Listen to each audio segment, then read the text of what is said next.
People who get in accidents and they are intoxicated, you know what ends up happening? They end up killing the soccer mom. They end up killing the grandmother who's just minding their own business.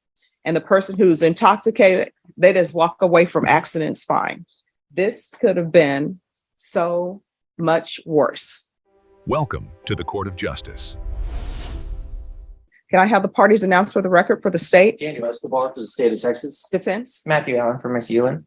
And are you Deborah Jean Euland? I am, Your Honor. How do you pronounce your last name? Euland. Euland. Okay. I've been watching too many Korean dramas, so I'm pronouncing it differently now. Counsel, have you received all the discovery in this case, and did you review it with your client? Yes, Your Honor. Court will find that the state is in compliance with discovery. Ms. Euland, I'm showing you what's entitled application for probation. Did you review that with your attorney? Did you understand it, and did you sign it? Yes, Your Honor. Showing you what's entitled true bill of indictment. Did you review that with your attorney? Did you understand it? Yes, Your Honor. Counsel, do you waive the reading of the indictment? Yes, Your Honor. State, are you proceeding on the indictment as presented? We are, Judge. Ms. Euland, I'm going to show you what's entitled court admonishments and defendants waivers and affidavit of admonitions. Did you review that document with your attorney?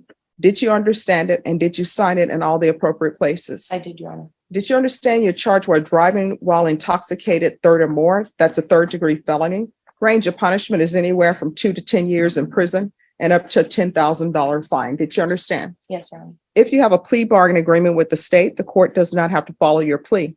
If for any reason the court does not follow your plea and gives you more than you bargained for, the fact that you entered a plea will not be used against you, and you will be allowed to withdraw your plea. Did you understand? Yes, Your Honor. Did you understand you have a right to jury trial, a right for you or your attorney to cross-examine and confront any witnesses the state would call in the right to remain silent? Yes, Your Honor. Did you understand by entering this plea bargain agreement, you were giving up those rights?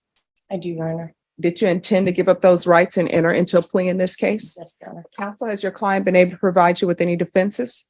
Yes, Your Honor. Do you believe she has a rational as well as a factual understanding of the charges against her? Yes, Your Honor. Do you believe she's currently competent and was legally sane at the time of the offense? Yes, Your Honor. Ms. Euland, has anyone threatened you, coerced you, or placed you in fear to get you to enter this plea? No, Your Honor. Anyone promised you anything other than the plea? No, Your Honor. Satisfied with the way you've been represented? Yes, Your Honor. Are you a U.S. citizen? Yes, Your Honor. Court will find that defendant has knowingly and voluntarily waived a right to jury trial.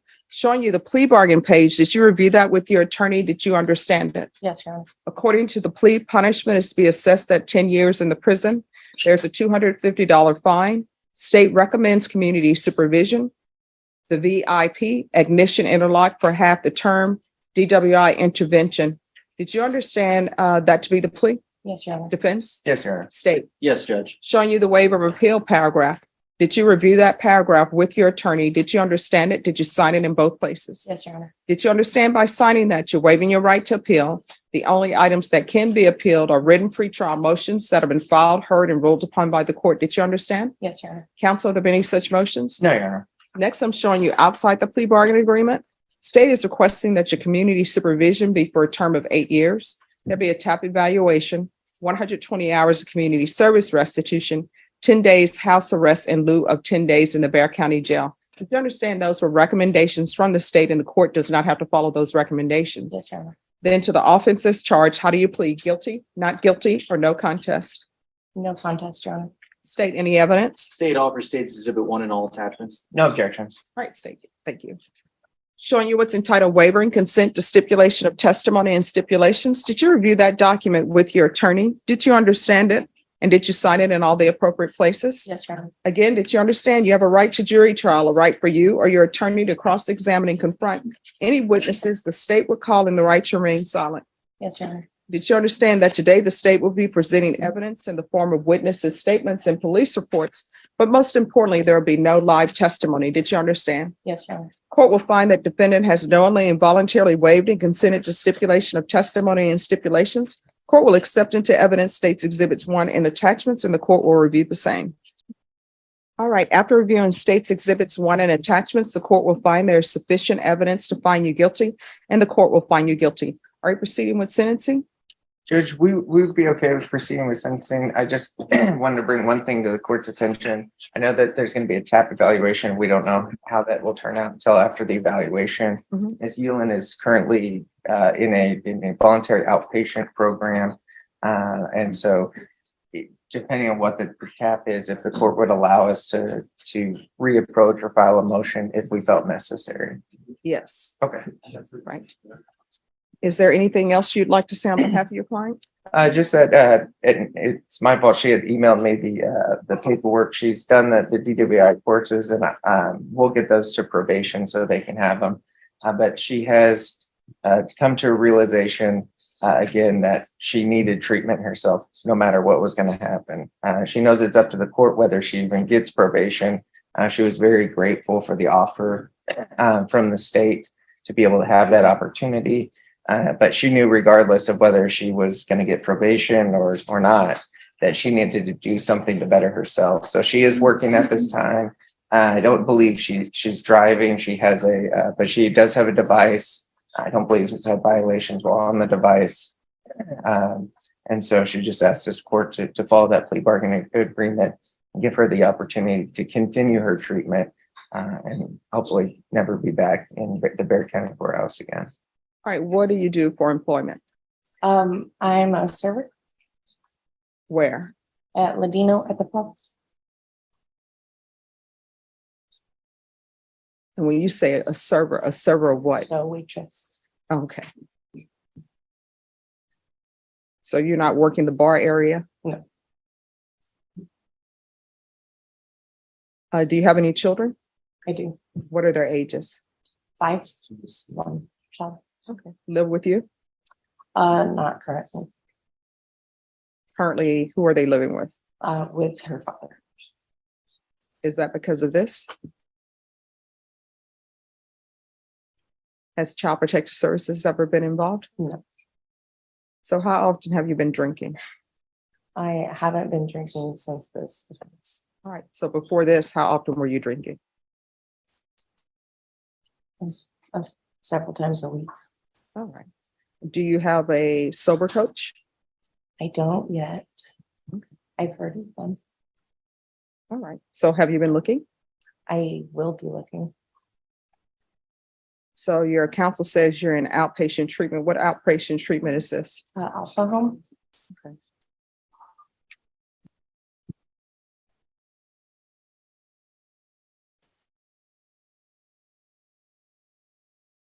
All right, this is what the court is going to do. Court is going to sentence you to 10 years in the prison, suspended and probated for 8 years. There's a $250 fine that will be probated.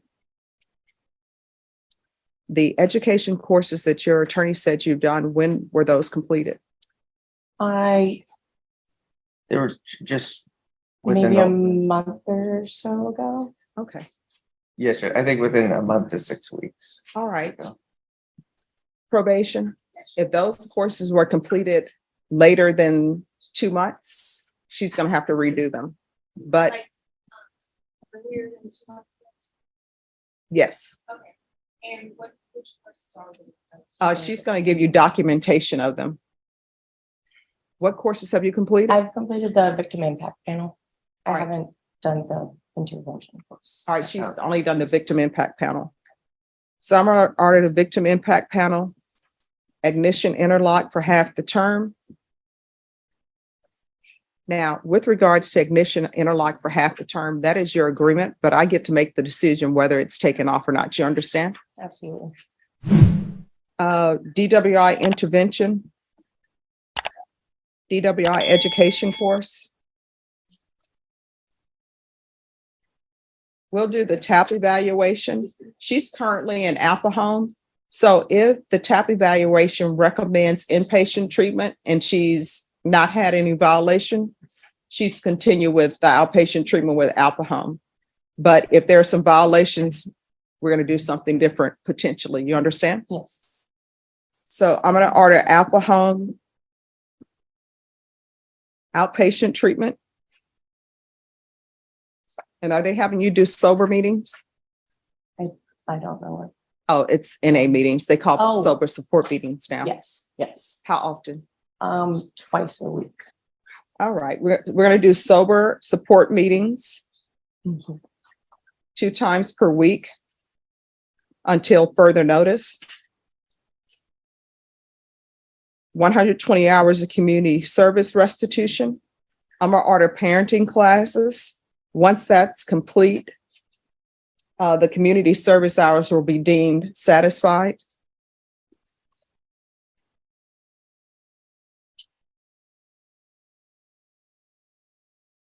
Are you able to take off from your work for 10 days or no? I would have to talk to my boss. I don't know. All right, so what we're gonna do then is we're gonna do 30 days GPS for work and treatment.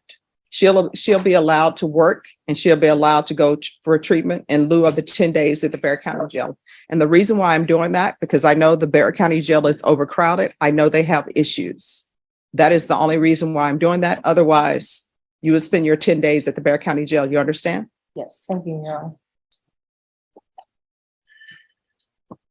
And probation, see if they can waive fees.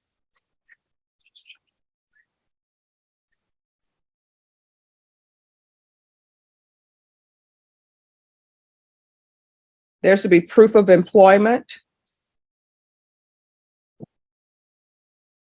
within 30 days. There should be no employment as a home health care provider with minors or any establishment whose sole, I won't say sole, but a majority of their business is through the sale of alcohol.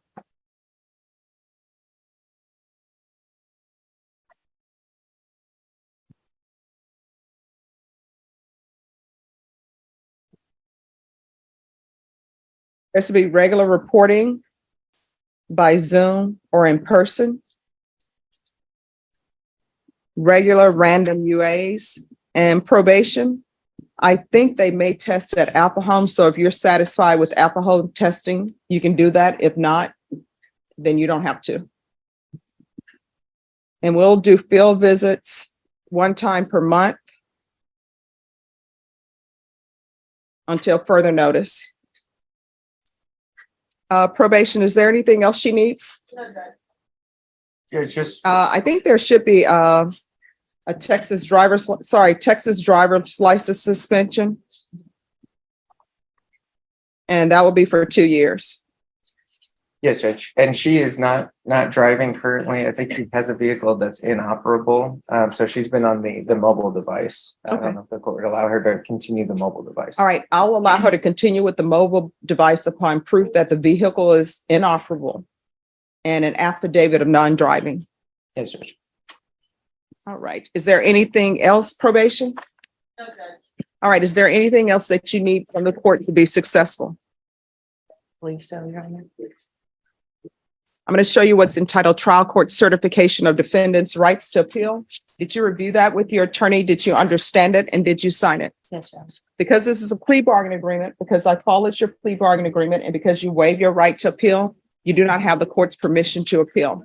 Because this is a felony conviction, you're not allowed to own or possess any weapons or ammunition. If you have a question of what a weapon or ammunition is, you'll need to speak to an attorney. Do you understand? Yes, Your Honor. All right, we can go off the record. Drinking and driving should not be done whatsoever. And I know that people never go out and drink and expect that they are going to drink and drive and be intoxicated driving. You start drinking, things get out of control. That's why you should always have a designated driver. I don't care if you think you're just having wine.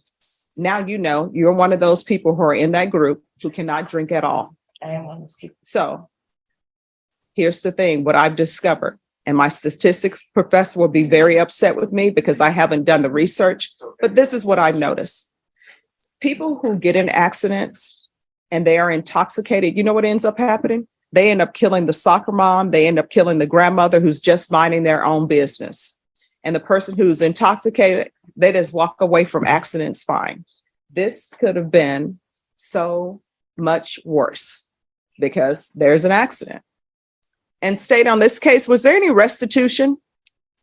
Judge, I'm aware of everything. Okay, all right. So just so you know, Okay. if there's any type of restitution, probation will let me know and we'll have a restitution hearing. Yes, sir.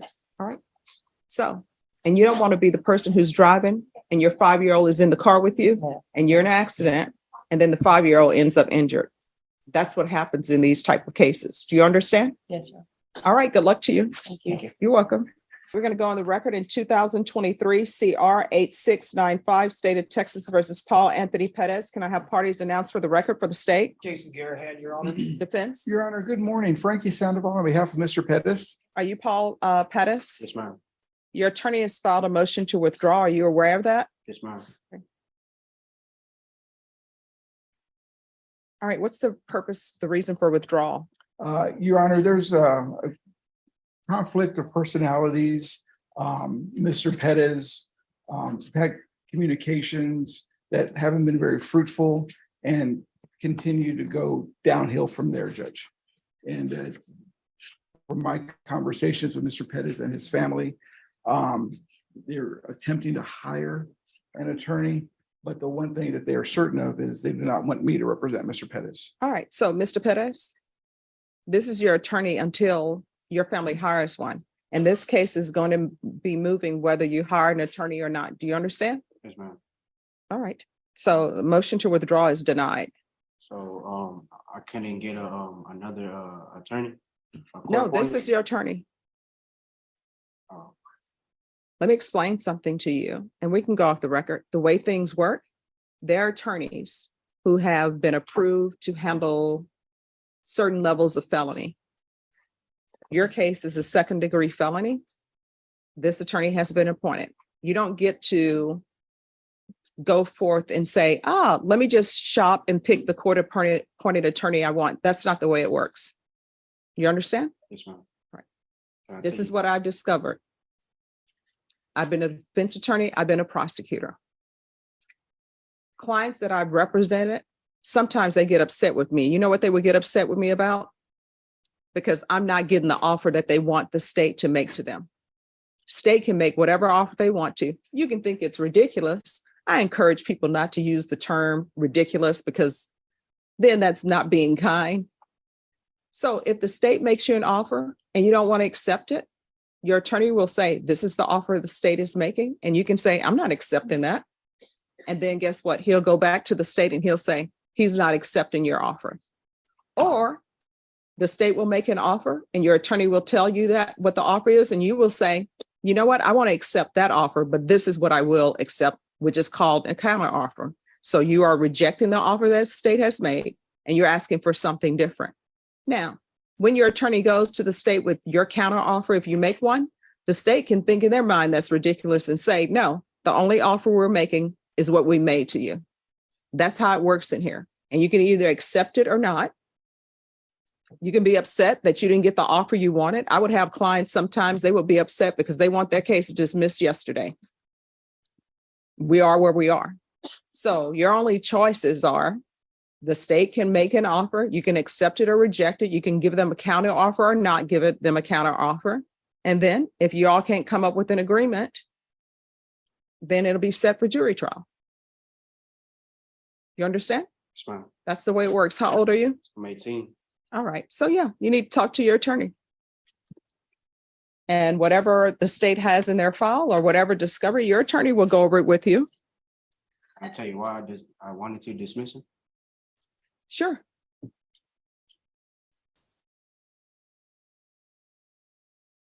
If it's going to be something negative Oh, about you don't think, okay. I SID number 117. Oh, no. You don't have to read it as though you're reading a legal document. You can just tell me, Oh, because what is your issue?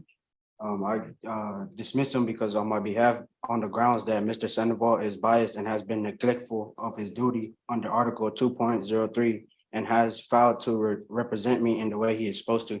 All right. So let me just tell you, he's here right now. State, do you have your file down here? It's here, Your Honor. Have you read the file? Defense counsel actually asked me to review it and give an offer. Okay, so there you go. He's representing you. What do you expect him to do with his representation? What do you specifically want him to do? What do you mean by that? I mean, you're saying he's not representing you. What do you want him to do? Just, how can I say it? You don't have to speak in legal terms. It's fine. You can just speak to me. Um, Well, let me help you with here. Let me ask you this. Have you asked him or talked to him about what you want him to do or what you feel he isn't doing? Right. All right. So discuss that with him. And I guarantee you, if it's something legally or ethically he's not allowed to do, he will tell you, ethically, I'm not allowed to do that. And if that's the case, then that's the case. But he will talk to you. Mr. Sandoval, do you have any objections to speaking with him? No, Your Honor, we visited several occasions over Zoom. Yeah, he will speak to you. So you're here, he's here, you can speak to him. All right. Ms. Ferguson, on this case, can I have a 30-day reset, please? I can do November 28th. All right, we're going to come back on November 28th. If you all work out something differently, your attorney can request it and we'll see you sooner than that. You understand? yes, ma'am. All right, thank you. Thank you. The courtroom tension is palpable as Deborah Jean Hewlin pleads no contest to driving while intoxicated, third or more, a third-degree felony. The state outlines a plea bargain for community supervision, but from the bench, Judge Stephanie Boyd methodically dismantles any sense of complacency. She confirms Hewlin understands the massive 2 to 10-year prison sentence hanging over her head before accepting the plea. The drama intensifies when defense counsel mentions Hewlin has voluntarily sought outpatient treatment. Judge Boyd, however, pivots to a piercing interrogation. She learns Hewlin was drinking several times a week. Her 5-year-old child lives with the father, and her sobriety plan is incomplete. Judge Boyd's tone shifts from procedural to profoundly disciplinary. She then destroys the defendant with the weight of her sentence. While suspending the 10-year prison term, she imposes an 8-year probationary marathon designed for absolute control and reform. The conditions are relentless: a $250 fine, ignition interlock for half the term, a TAP evaluation, mandated treatment at Alpha Home, 2 sober support meetings per week, 120 hours of community service, 30 days of GPS monitoring in lieu of jail, parenting classes, random drug tests, and a suspended driver's license. Every element is a direct response to the failures and risks Boyd identified. But the true destruction comes in Judge Boyd's final, emotional address. Going off the record, she unleashes a heartfelt yet scathing lecture. She shares her personal observation that intoxicated drivers often walk away from accidents unscathed, while they end up killing the soccer mom, the grandmother. Her voice rings with authority and warning as she makes it personal. You don't want to be the person. Your 5-year-old is in the car, and the 5-year-old ends up injured. She frames Hewlin's relative luck not as a pardon, but as a solemn responsibility. Judge Boyd doesn't just impose legal consequences. She imposes a moral reckoning, ensuring the defendant leaves the courtroom burdened by the gravity of what her choices nearly cost.